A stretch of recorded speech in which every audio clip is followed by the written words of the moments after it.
15 నగరాల్లో లేబర్ అడ్డాలు, ఇవి skill development కేంద్రాలుగా ఉంటాయి. వచ్చే ఏడాది పోలవరం, 2028 నాటికి బందర్ పోర్ట్ పూర్తి, ఇలాంటి చాలా హామీలు ఇచ్చారు. లేబర్ అడ్డాలు తొలుత 15 నగరాల్లో ఈ అడ్డాలు ఏర్పాటు చేస్తామంటున్న చంద్రబాబు గారు. సో ఈ లేబర్ అడ్డాల మీద మురళీ గారే సమాధానం చెప్పాలి. మురళీ గారు గత కొద్దినాళ్ళ క్రితం లేబర్ కోడ్ మార్చినటువంటి ప్రభుత్వం ఇప్పుడు లేబర్ అడ్డాల పేరుతోటి స్కిల్ డెవలప్మెంటల్గా చేస్తామని చెబుతున్నారు. మీరు నమ్ముతారా? సార్, చంద్రబాబు నాయుడు గారు నిన్న మేడే కాబట్టి నిన్న కార్మిక శాఖ మంత్రి కూడా కొన్ని పత్రికల్లో వ్యాసాలు రాశారు. ఏమని రాశారనంటే, ఈ ప్రభుత్వం కార్మికుల పట్ల, కార్మికుల కష్టాల పట్ల చాలా కమిట్మెంట్ తో ఉంది, చాలా శ్రద్ధగా, ముఖ్యంగా భవన నిర్మాణ కార్మికులు ఇట్లాంటి వాళ్ళ సమస్యలను పట్టించుకొని పరిష్కారం చేయడంలో, వాళ్ళకి రకరకాల సంక్షేమ కార్యక్రమాలను అమలు చేయడంలో చంద్రబాబు నాయుడు గారు చాలా అద్భుతమైనటువంటి కృషి చేస్తున్నారని చెప్పి నిన్ననే ఆయన కార్మిక శాఖ మంత్రి గారు వ్యాసాలు రాశారు. నిన్న ముఖ్యమంత్రి గారు లేబర్ అడ్డాల గురించి ఒక కొత్త ప్రతిపాదన చేశారు. ఆ లేబర్ అడ్డాలంటే ఏముంటుందో దాంట్లో అని చెప్పి నేను కూడా చాలా ఆసక్తిగా దాన్ని వివరాలు తెలుసుకుందామని చెప్పి చదివాను. చంద్రబాబు నాయుడు గారు మాటలు విన్నాను. చంద్రబాబు నాయుడు గారు చెప్పేది లేబర్ అడ్డాలని ఏర్పాటు చేసి కొన్ని 15 నగరాల్లో లేదా పట్టణ ప్రాంతాల్లో అక్కడికి కార్మికులందరినీ సమీకరణ చేస్తారంట. సమీకరణ చేసి ఆ లేబర్ అడ్డాల్లో ఎవరైనా ఫోన్ చేసి పనులకి రండి అని అంటే పనులకు పంపిస్తారు. పని లేకపోతే అక్కడ స్కిల్ డెవలప్మెంట్ నేర్పించడానికి వాటిని కేంద్రాలుగా మారుస్తామని చెప్పి చంద్రబాబు నాయుడు గారి ప్రకటన. ఇది వినడానికి చాలా బాగున్నట్టు అనిపిస్తుంది. కానీ చంద్రబాబు నాయుడు గారి వ్యవహార శైలి, ఇప్పుడు అనుసరిస్తున్నటువంటి పద్ధతులు, ఇవన్నీ తెలిసినటువంటి వాళ్ళు ఇది మరొక కొత్త మోసం మేడే సందర్భంగా చంద్రబాబు నాయుడు గారు ప్రకటనలో ఉన్నటువంటి మోసాన్ని అర్థం చేసుకోవచ్చు. వాస్తవంగా వీళ్ళకి మేలు చేయాలంటే చాలా పద్ధతులు ఉన్నాయి, చట్టంలోనే ఉంది. చాలా కనీసం లేబర్ అడ్డాల్లో తాగేదానికి నీళ్లు కూడా ఏర్పాటు చేయలేనటువంటి వాళ్ళు ఈరోజు కనీసం నీడపాటున ఉండడానికి షెల్టర్ కూడా లేని దౌర్భాగ్యకరమైనటువంటి పరిస్థితి లేబర్ అడ్డాల్లో. నేను చెప్పేది ఎక్కడో మారుమూల ప్రాంతాల్లో కాదు. మీరు ఏమన్నా సిటీ, విశాఖపట్నం తీసుకోండి, బెజవాడ తీసుకోండి, తిరుపతి తీసుకోండి, లేదా పెద్ద పెద్ద కార్పొరేషన్లుగా ఉన్నటువంటివి లేదా పెద్ద మున్సిపాలిటీలుగా ఉన్నటువంటి ప్రాంతాల్లోనైనా మీరు చూడండి, కనీసం నిలబడుకోవడానికి కూడా చోటు లేదు. ఉదయం నుంచి పోలీసుల దౌర్జన్యం లేదా ఆ ఏరియాలో ఉన్నటువంటి వాళ్ళ దౌర్జన్యం, రకరకాల బాధలు అనుభవిస్తున్నటువంటి వాళ్ళకి మేము పదే చెప్తా ఉంటాం. మున్సిపాలిటీలకి లేదా కార్మిక శాఖ పెద్దలకి, అధికారులకి, మంత్రులకి, ముఖ్యమంత్రి గారితో సహా పలు సందర్భాల్లో మేము చెప్తా ఉండేది ఏమంటే, తాగేదానికి నీళ్లు ఏర్పాటు చేయండి మొదట, ఆ తర్వాత మీరు మిగిలిన విషయాల్లో ఏర్పాటు, కనీసం వాళ్ళు నీడపాటును ఉండడానికి అవసరమైన సౌకర్యాలు కల్పించండి అని పదే మేము చెప్తున్నా, పట్టించుకుంటున్నటువంటి నాదులు లేదు. ఇవేమి మినిమం మేము అడిగేటివి, అవి కూడా చేయనటువంటి వాళ్ళు ఈ రోజు పెద్ద అయితే ఇక్కడ ఒక పాయింట్ చెప్పండి. అప్పుడు లేబర్ కోడ్ పేరు మీద ఎన్ని గంటలు పనిచేయ, మామూలుగా అయితే 8 గంటలు పనిచేసి సరిపోదు, కానీ దాన్ని పెంచినట్టున్నారు కదా. మహిళా ఉద్యోగులకి నైట్ కూడా పనిచేయడానికి కూడా ప్రభుత్వం ఓకే చేసింది కదా. మరి అవన్నీ కూడా కార్మిక అనుకూలమైన విధానాల కిందే చూడాలా? కార్మిక వ్యతిరేక విధానాలు, దాంట్లో అనుకూల విధానాలని ఎట్లా అనుకుంటాం సార్? ఇప్పుడు 1948లో ఫ్యాక్టరీస్ చట్టం అమల్లోకి వచ్చిన తర్వాత 8 గంటల పని విధానం అనేది భారతదేశంలో ప్రారంభమైంది. చాలా పెద్ద ఎత్తున అనేక ఉద్యమాల తర్వాత ఈ 10 గంటల పద్ధతి అనేది ఈ రోజు ఉంది. ఈ పని ఇప్పుడు మేడే అంటే గుర్తొచ్చేది 8 గంటల పని విధానమే. ఆ 8 గంటల పని విధానం గురించి మాత్రం చంద్రబాబు నాయుడు గారి నోటి వెంట ఒక్క మాట రాలేదు. భారతదేశంలో ఏ రాష్ట్రంలో తొందరపడక ముందే ఇక్కడ మంత్రివర్గం తీర్మానం చేసి 8 గంటలు కాదు 12 నుంచి 13 గంటలు పని చేయించుకోవచ్చు అని చెప్పి తీర్మానం చేశారు. తీర్మానం చేయడమే కాకుండా అసెంబ్లీలో వాళ్ళకి మందబలం ఉంది కాబట్టి, శాసన మండలిలో ఉంది కాబట్టి నిర్ణయాలు కూడా చేసి ఆ నిర్ణయాలు కూడా అమలు చేయడం కోసం గెజిట్లు కూడా వదిలేసినటువంటి పరిస్థితి. కార్మికులకు ద్రోహం చేసింది ఈ కూటమి ప్రభుత్వం అధికారంలోకి వచ్చిన తర్వాత. కార్మిక వర్గానికి ద్రోహం చేసింది.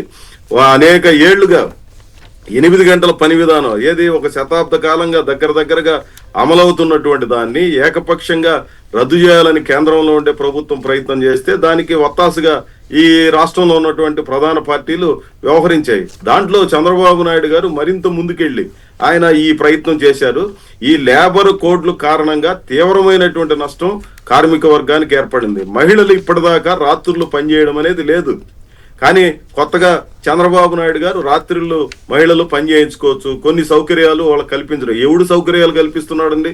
షాపింగ్ మాల్స్ లో కూర్చోవడానికి కుర్చీ కాదు స్టూలు లేనటువంటి దౌర్భాగ్యకరమైన పరిస్థితి. ఉదయం ప్రారంభమైతే సాయంత్రం 12 గంటల పాటు కంటిన్యూగా నిలబడుకొని ఉండాల్సినటువంటి పరిస్థితి, మరుగుదొడ్లు పక్కన కూర్చొని భోజనాలు తినాల్సిన దౌర్భాగ్యకరమైనటువంటి పరిస్థితి ఈ రాష్ట్రంలో నెలకొని ఉంది. అట్లాంటి సమస్యలను ఏమీ అడ్రస్ చేయకుండా, వాటి గురించి మాట్లాడకుండా ఇప్పుడు 29 రకాల పారిశ్రామిక విధానాల్ని చంద్రబాబు నాయుడు గారు ప్రకటన చేశారు.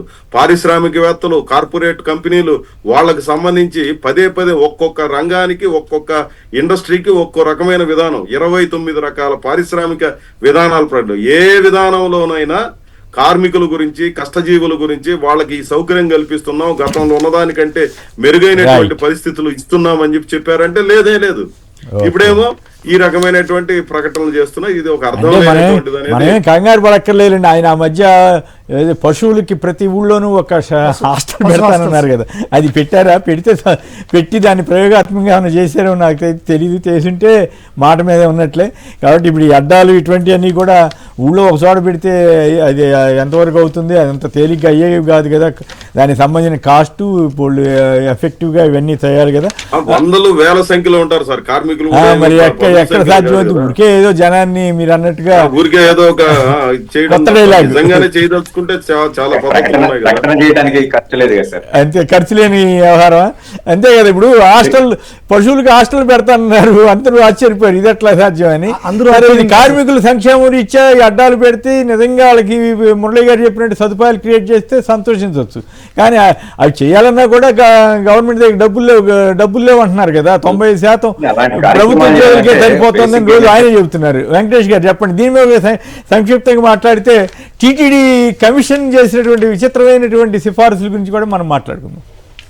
ఎస్, యాక్చువల్గా ఏంటంటే సార్, ఇప్పుడు ఏదైతే ప్రపోజల్ తీసుకొచ్చారో ఇది చేయాలంటే చాలా కమిట్మెంట్ ఉన్నటువంటి నేతలు కావాలి. ఒక మాట ఇచ్చారు అంటే ఆ మాట మీద నిలబడి పనిచేసేటువంటి ఒక నేతలైతేనే ఇటువంటి కమిట్మెంట్స్, ఈ లేబర్ అడ్డాలు లాంటివి ముందుకెళ్లేటువంటి ఒక పరిస్థితి ఉంది. ఇప్పుడు లేబర్ అడ్డాలు పెట్టాలంటే విజయవాడ మహానగరంలో కానివ్వండి, గుంటూరు నగరంలో కానివ్వండి చాలా ఎక్కువ మంది, అలాగే వైజాగ్ లో చాలా ఎక్కువ మంది ఈ లేబర్ వర్క్ మీద డిపెండ్ అయ్యి పనిచేసుకునే వాళ్ళు ఉంటారు. వీళ్ళకి నగరం నడిబొడ్డులో ఒక లేబర్ అడ్డా క్రియేట్ చేయాలి అని అంటే సుమారుగా ఒక కనీసం ఎకరం స్థలం అన్నా ఇచ్చి అందులో లేబర్ అడ్డా క్రియేట్ చేయాల్సినటువంటి ఒక పరిస్థితి ఏర్పడుతుంది. విజయవాడ నగరంలో ఒక ఎకరం ప్రభుత్వ స్థలం ఉన్నటువంటి పరిస్థితి ఉందా సార్? అసలు ఈ ప్రభుత్వానికి అలాంటి చిత్తశుద్ధి ఉన్నటువంటి ఒక ప్రకటన ఇది వీలయ్యేటువంటి ఒక వ్యవహారమేనా? రెండోది, పని గంటలను పెంచుకునేటప్పుడు ప్రతి పనులకు కూడా డిఫరెంట్ స్కిల్స్ కావాల్సినటువంటి ఒక పరిస్థితి. దీనికి సంబంధించి స్కిల్ డెవలప్మెంట్ చేయాలంటే ప్రభుత్వ యంత్రాంగం దగ్గర ఆ వ్యవస్థ ఉందా? నిజంగా లేబర్ కి స్కిల్ డెవలప్మెంట్ ఇచ్చేటువంటి ఒక యంత్రాంగం ఈ ప్రభుత్వం దగ్గర ఉందా? అంటే భవిష్యత్తులో వస్తుంది అని చెప్పేసి ఇవాళే ప్రకటనిస్తారా? ప్రభుత్వానికి చిత్తశుద్ధి ఉంటే ఇలాంటి కార్యక్రమాలని అనౌన్స్ చేయరు. ఏదో కేవలం ఓట్ల కోసమో లేకపోతే ప్రభుత్వ మన్ననల కోసమో. గతంలో కూడా మా ముఖ్యమంత్రి గారు ఏమన్నారంటే పోలీసులకి వర్క్ ఫ్రమ్ హోమ్ ఇస్తాను అని చెప్పేసి ఎలక్షన్ ప్రామిస్ కింద అన్నటువంటి పరిస్థితి. ఆ రోజు అందరూ పక్కున నవ్వినటువంటి పరిస్థితి. పోలీసులకి ఈ రోజు వరకు, గతంలో ఆయన ఇప్పటి వరకు అత్యధిక ఐటీ వాళ్ళకి కదా ఆయన అంది, పోలీసులకి ఎట్లా ఇస్తారు వర్క్ ఫ్రమ్ హోమ్? నాకు అర్థం కాలేదు. అదే సార్, ప్రకటన చేయడానికి ఇబ్బంది ఏముంది సార్? ప్రకటన ఏదైనా చేయవచ్చు కదా. ఇప్పుడు ఎండలు 10 డిగ్రీలు తగ్గించాలని కలెక్టర్లందరికీ కూడా ఆదేశాలు ఇచ్చినట్టు ఉంటది.